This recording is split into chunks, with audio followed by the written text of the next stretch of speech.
ஊனமுற்ற சிறுமியை நடக்க வைத்த அந்தோணியார். பிறவிலேயே ஊனமுற்றிருந்த சிறுமி நலமடைந்தார். பதுவை மாநகரிலே வாழ்ந்த பீட்டர் என்பவருடைய மகள் பதுவானா என்ற சிறுமி பிறப்பிலிருந்தே கையும் காலும் செயலிழந்த நிலையில் ஊனமாக படைக்கப்பட்டிருந்தார்.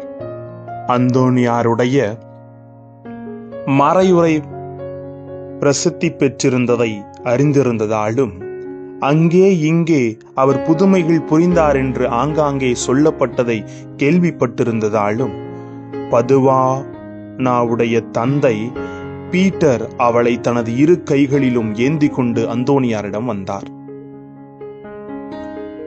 ஐயா, பிறப்பு முதல் எனது மகள் ஊனமுற்றிருக்கிறார். கை கால் செயலிழந்து காணப்படுகிறார். அவளுக்கு சுகம் கொடுங்கள் என்று பதுவானாவின் கை கால்களை மீட்டுக் கொடுங்கள் என்று சொல்லி அந்தோணியாரின் காலில் விழுந்து கதறி அழுதார். அந்தோணியார் அந்த குழந்தையை தனது கரத்திலே எடுத்தார். வானத்தை அண்ணாந்து பார்த்து ஜெபித்தார். தூய பாலன் இயேசுவிடம் விசேஷமாக ஜெபித்தார்.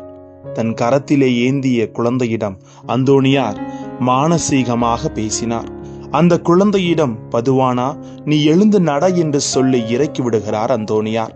நீரோடையே கண்ட மான் போல பிறப்பிலிருந்தே கைகளும் கால்களும் செயலற்றிருந்த பதுவானா துள்ளி ஓடினார். பார்த்தவர்கள் அதிசயித்தனர். பீட்டர் மனம் திரும்பினார். இதை கண்ட பக்தர்கள் எல்லோரும் பயந்து ஓடுகிறார்கள். என்ன அற்புதம் என்று.